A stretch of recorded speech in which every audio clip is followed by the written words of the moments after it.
Welcome everybody on this Easter Sunday morning. Welcome UU Church of Sarasota and Lakewood Ranch Unitarian Universalists to this Easter service. We are live streaming from our sanctuary, and welcome if you're seeing us at another time, wherever you are. I want to welcome everyone who's visiting today as well. I'm Beth Miller, one of the associate ministers here, and today's service has the Reverend Doug Wadkins, our interim senior minister, and the Reverend Bud Friend Jones, our other associate minister, plus our musicians, Don Bryn and Robert Laschetti, and a wonderful guest musician whom Robert is going to introduce to you now. Come on up, Robert, and introduce our guest musician.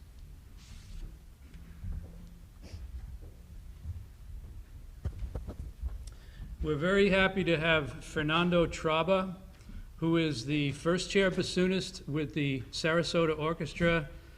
Fernando has played many times here before for us, so some of you know him. Nando started playing the bassoon professionally when he was 15 years old, I think, or thereabouts, and he played with 3 different orchestras in Mexico City. We're lucky to have him now in the United States and in Sarasota, and he has extended his professional experience to many different orchestras, also played in Europe and Spain, I think, as a soloist and as a member of several orchestras. So welcome, Nando. It's nice to have you.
Thank you, Fernando. That was beautiful. Normally we would have a round of applause at this point. It'd be a little quiet in here today, but imagine in your head a round of applause for Fernando. That was just wonderful. So, welcome members and friends. And if you are visiting for us for the first time today, I want to point out to you our visitor center. There's a link on the homepage of our website with a banner marked Welcome Visitors. And if you follow that along, it will teach you lots and lots about what's going on at the church, expose you to what we're doing. And also there is a virtual guest book that we would invite you to sign, and that will get you our weekly contact newsletter, plus invitations to all of the open Zoom meetings that we have every week. There's lots going on here, even though we are still a virtual congregation. I also want to encourage you to use the donate button on the homepage of our website. It's, as you can see there on the illustration, it's in a basket, and it's visible when you open the homepage. Thank you so much for your ongoing support by using that donate basket when you come to services. After the service, you can go and do that, and we really appreciate it. I also want to remind you of coffee hour following the service, and accessing that is through the same link that you accessed the forum if you went to forum this morning, and we hope you'll go and join us for coffee hour. We'll be there to chat with you. I have two special announcements this morning. One is that Reverend Doug and I are offering a virtual Discovering UU in 4 sessions starting on Saturday, April 17th, and going the 17th and 24th of April, and May 1st and 8th from 3 to 4:30. If you're new to Unitarian Universalism and want to learn about its history and about this congregation, or if you've been a UU for many years and you just want to know more, please join us. You're more than welcome to participate.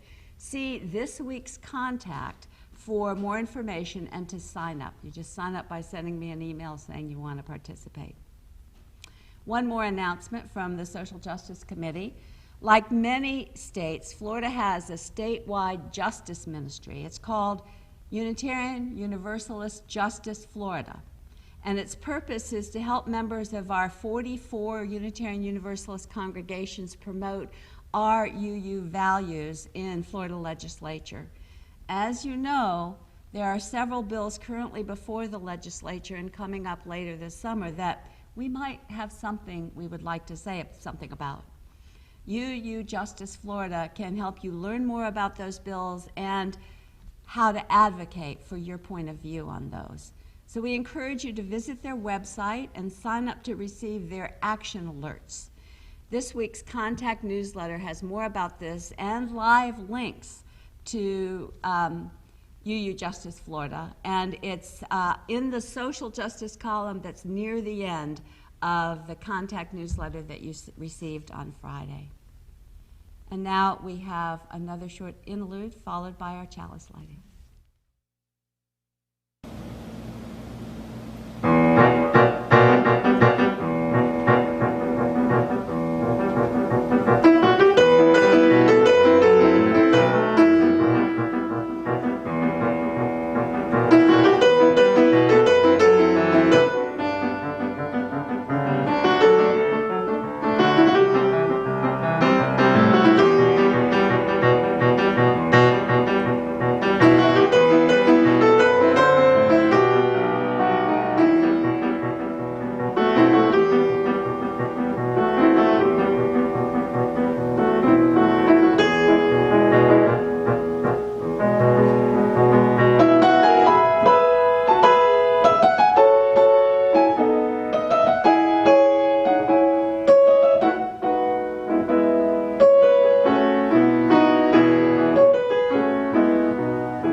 Good morning on this beautiful Easter morning.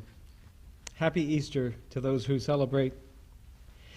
Our chalice lighting is, we're going to be reflecting on The End is the Beginning by Katie Gelflin. Against a stark gold wall with ornate floor tiles, a curving doorway leads into the next room. We call forth the life of our faith by igniting our chalice. The spark of new beginnings invites us into a sacred space to reflect where we have been and where we are going.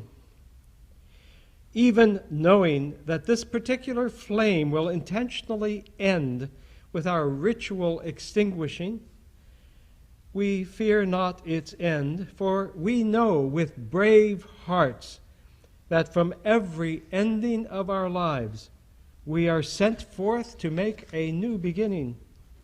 We light this chalice in the spirit of the fourth principle. We covenant to affirm and promote a free and responsible search for truth and for meaning.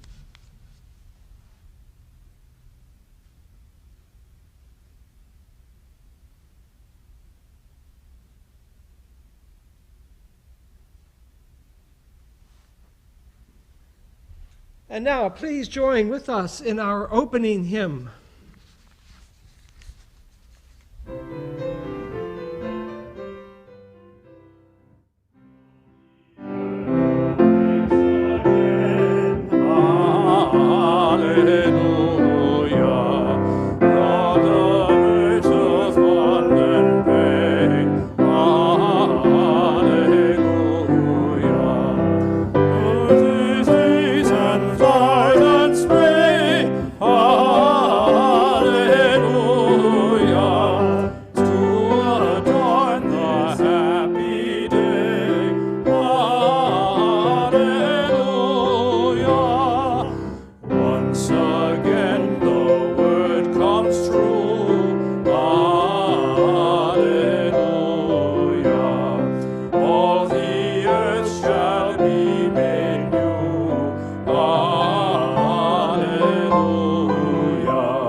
And now we move into our centering time. We begin with centering words written by Unitarian Universalist minister Mark Bellatini, his exultet for Easter morning. I could say they are beautiful, those stars hemming the blue veil of morning. I could say it gives me pleasure, that bronze and perfect Passover moon. Or I could say they make me glad, those laughing daffodils along the lane. Or I could just as well say they are lit from within, divine, overflowing with what some long to call revelation, or even the growing vision of God. But today, on Easter, I don't care which words I use to express my wonder. I am just glad to be alive, blessed with such marvels. I could say that the earth hanging in space is an accident in the universe that just happened. Or I could say it is one more miracle in a cosmos filled with miracles, one overflowing with divinity But today, on Easter, for all my education and life experience, I cannot tell which word is which. Accident, miracle. They both seem to see each other's face in the mirror of my heart. And so I rise in gladness again and sing the marvel that everything is. I invite you now to a few moments of quiet and then join us in singing Spirit of Life.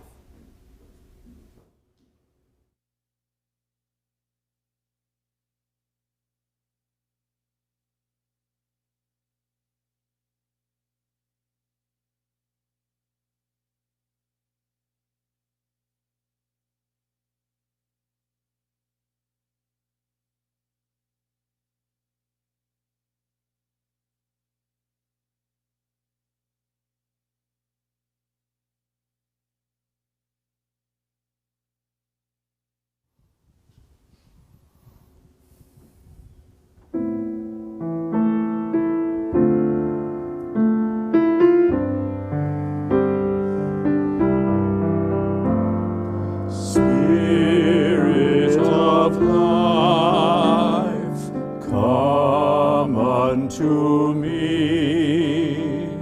Sing in my heart all the stirrings of compassion.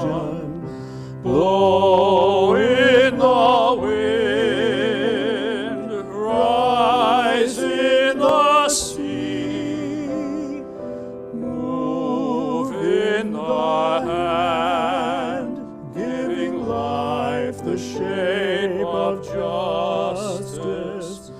Roots fold me close, wings set me free.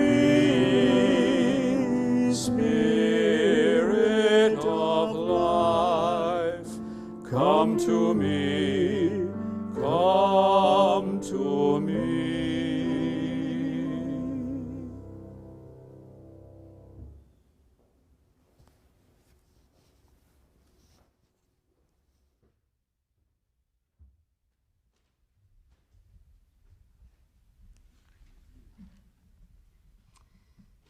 Our reading this morning is from the Reverend Victoria Safford.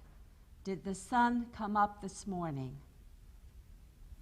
The dead shall rise again. Have you seen the trees? Have you seen the maple buds, the magnolias swelling?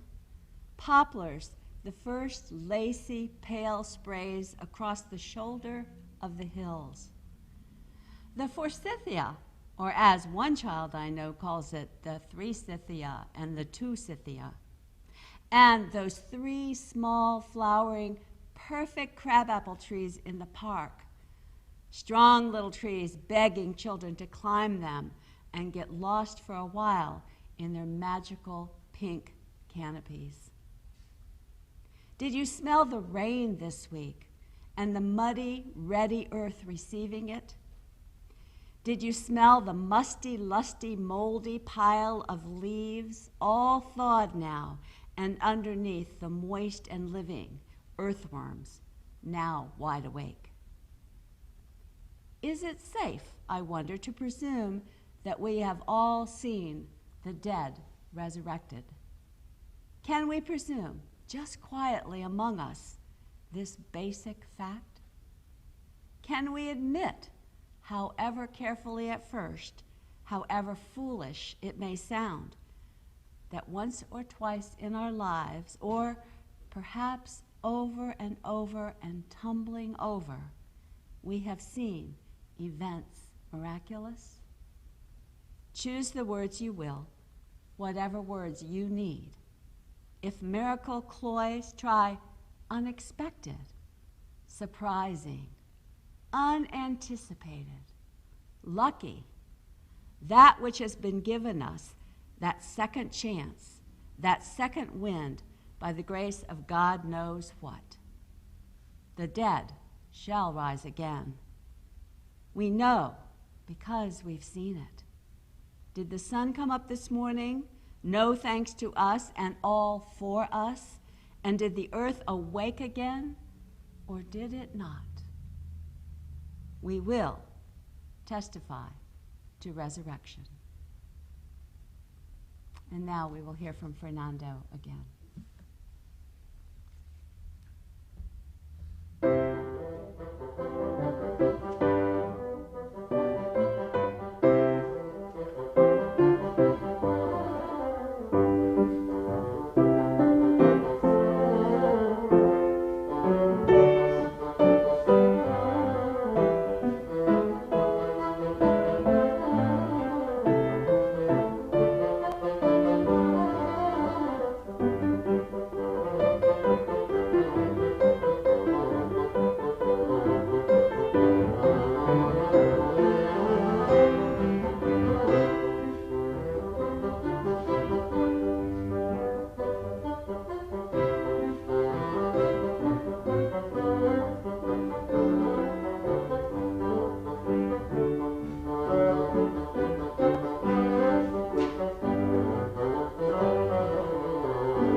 Thank you, Fernando and Don.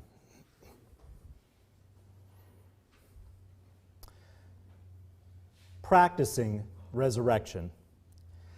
There are some stories that by their very nature are complex. And probably many of us tend to think of the resurrection story as only a metaphor. And even as a child, I found Easter fascinating, but a little hard to swallow. And yet, some part of me knew that this story was talking about something primal that was already happening in wondering within me, and perhaps within all of humanity. And so often the underlying message that we take from it is articulated as a sort of renewal and rebirth myth. And that alone is powerful and at its core profoundly true. But the great mystery of Jesus' passion and resurrection points to something even more complex, quite bold in its narrative, and in many ways revolutionary.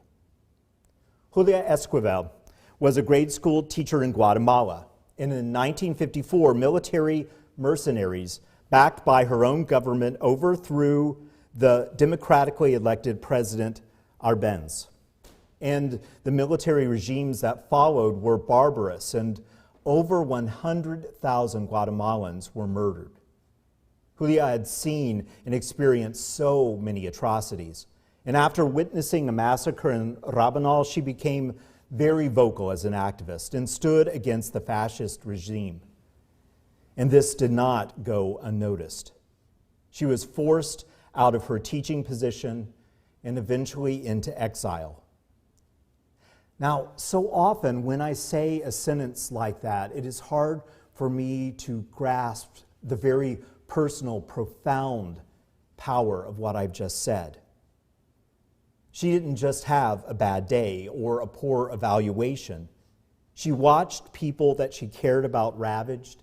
Her passionate teaching career was ended, and eventually she had to flee for her very life. We forget how often these powerful transitions really have a great deal of fear and difficulty associated with them.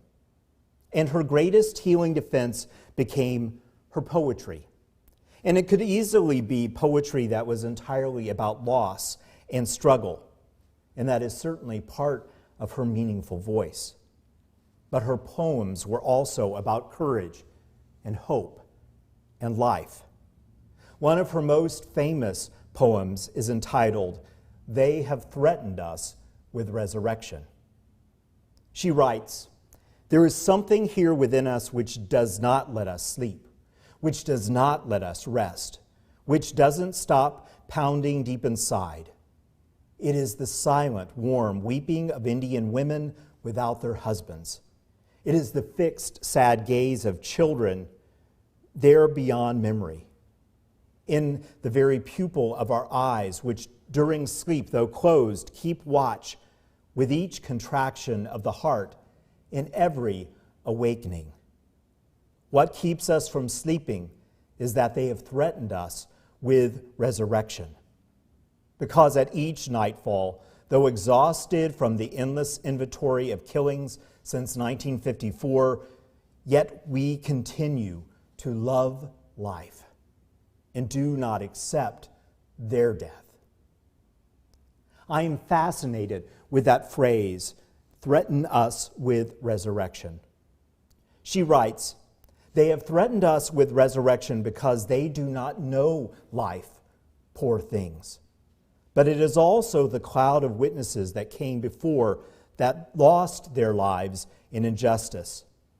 She talks about the living and dead threatening Esquivel and all of her people with resurrection. And it is a resurrection that is both rooted in this world, but also a rebirth that makes even physical space come alive with the memory of those who risked everything to stand against oppression.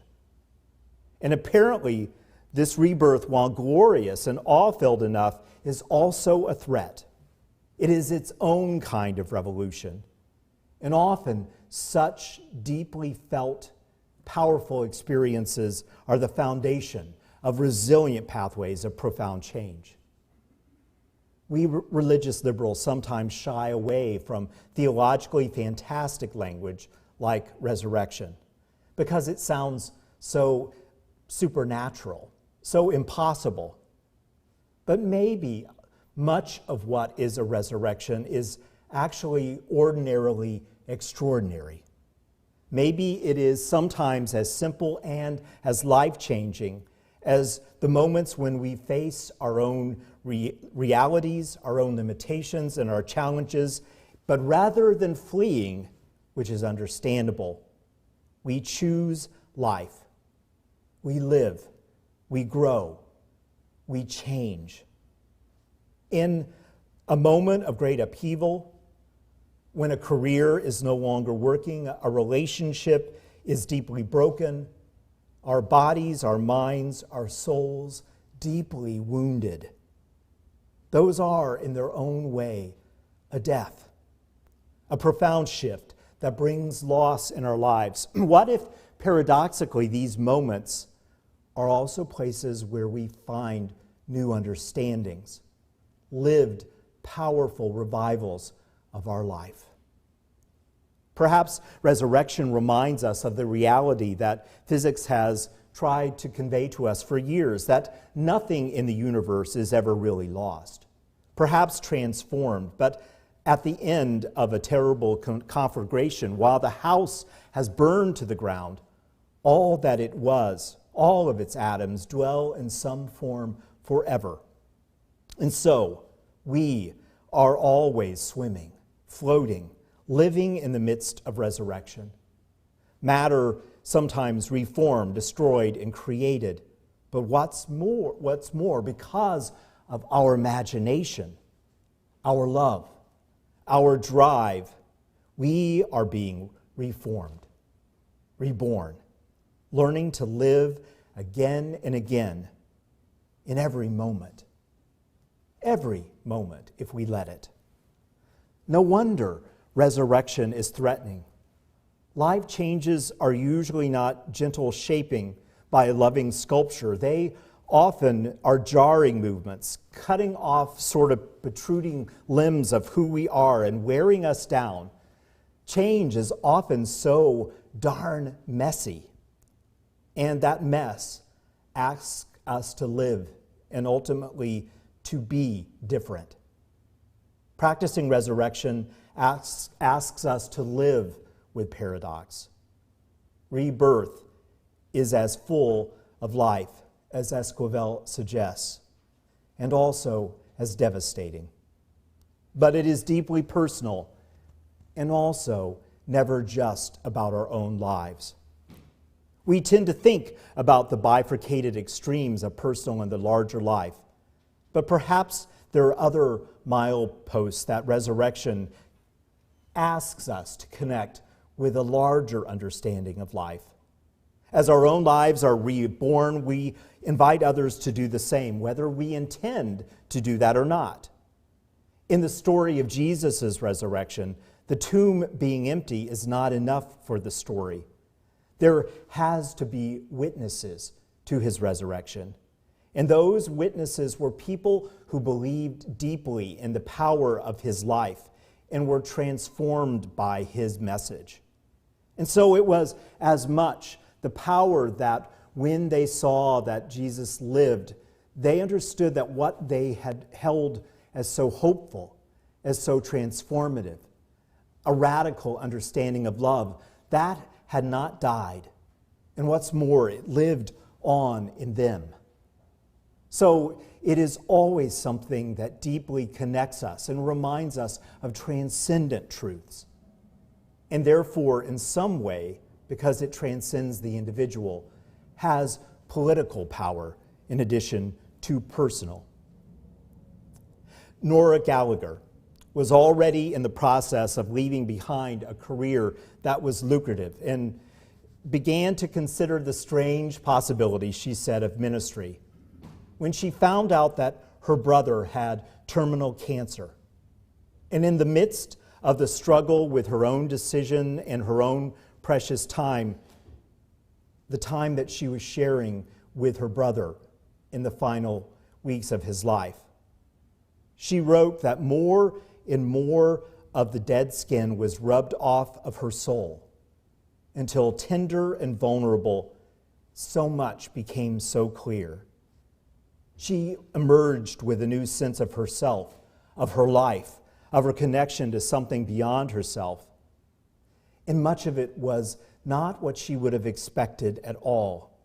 It changed her mind about so many things. It grew her capacity to love. It helped her hear the voices around her asking for deeper justice that had been silent to her for years.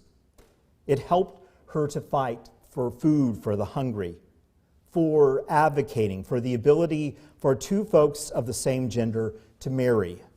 So many things changed by her opening up to the power of the loss of her brother and the love that still remained.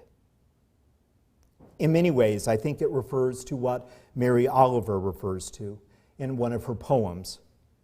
But little by little, as you left their voices behind, the stars began to burn through the sheets of clouds, and there was a new voice, which you slowly recognized as your own, that kept you company as you strode deeper and deeper into the world, determined to do the only thing you could do, determined to save the only life you could save. The paradox is that you do that. You connect with the world in a deeper, more open-hearted, and less fear-based way when you really let yourself be present to the truth, the paradoxes that we all live. And the things that you feared most about life sometimes become the things that offer you the most powerful living and breathing truths. I mean, what it really is like to live fully and to breathe deeply.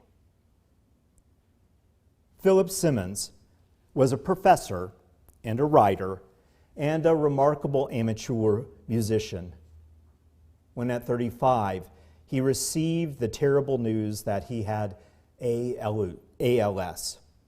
And he was given at best a 5-year life expectancy, which he doubled into 10 years when he finally died in 2002. In the meantime, he met the reality with amazing humor, truth, and wisdom.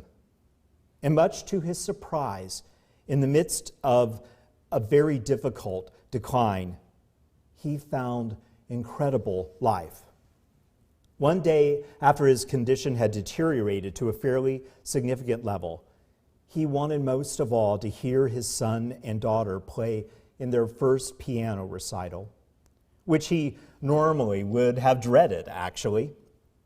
And while it was tempting to want to affirm the clunker notes and all of the things that went wrong in the recital, what he really noticed this time as he watched the terror of his daughter, who at 6 was the youngest on the program, make her way to the piano, carefully climb up on the bench, and craft an exquisite rendition of that masterpiece, Fuzzy Baby Bird. He was surprised that they were all so good that morning. And yet, somewhere in the middle of the recital, he also felt a profound sadness. He missed so deeply making music, and now his hands were too weak to either play guitar or the piano, and he realized how deeply he mourned that loss. And in that moment, he also realized that he had experienced what Buddhism calls small mind, letting his desire root him in fear and loss, and not in the moment. And so he tried first to find joy in the fact that these children were able to express themselves in music. And then he let go a little more. Something else happened. And he found that by being really present with these children, he began to feel as if he were playing the piano again. There was no Philip, there was no Cindy or Ted, but a great we that was making music together. About a week later, when he was having a really bad day, he had pushed too hard and he was beginning to feel more weakness in his body.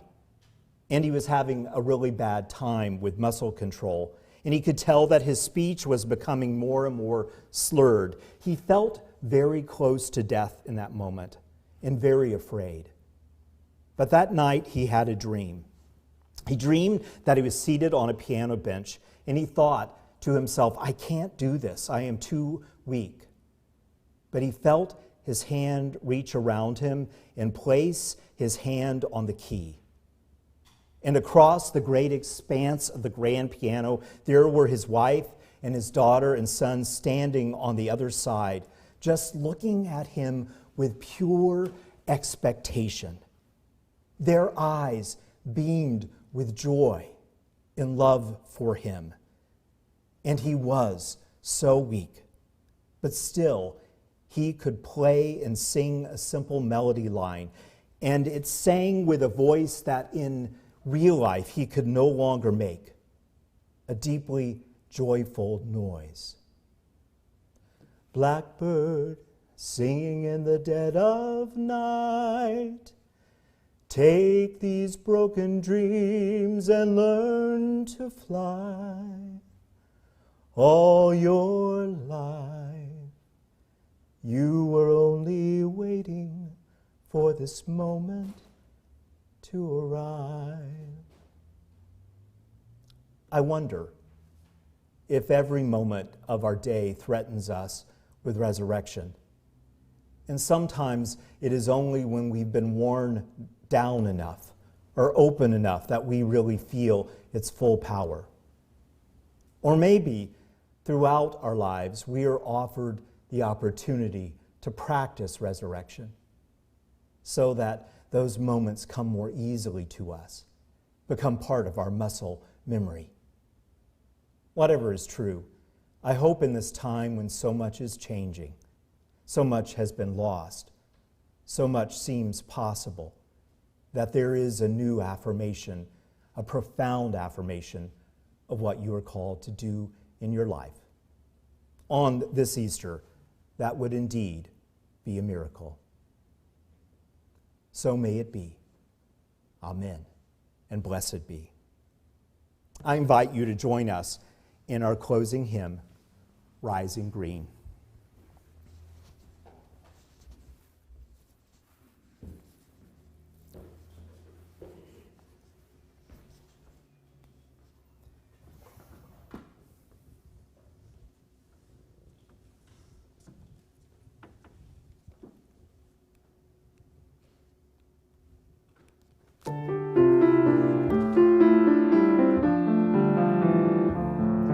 My blood doth rise in the roots of yon oak, her sap doth run in my veins, boundless my soul like the open sky, where the stars forever have lain. Where the stars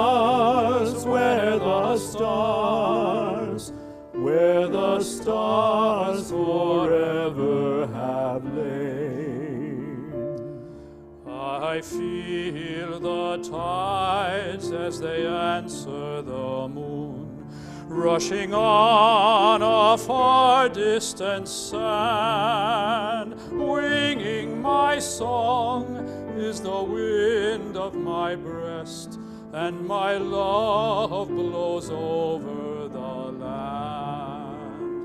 And my love, and my love, and my love blows over the land. My foot carries days of old into new. Our dreaming shows us the way. Wondrous our faith settles deep in the earth, rising green to bring a new day.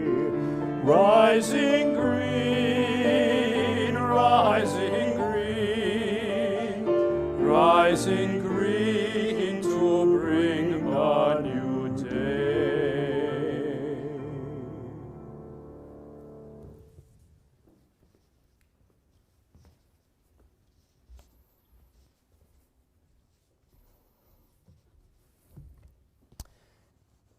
And now as we prepare to end this time, I invite you to return to your chalice.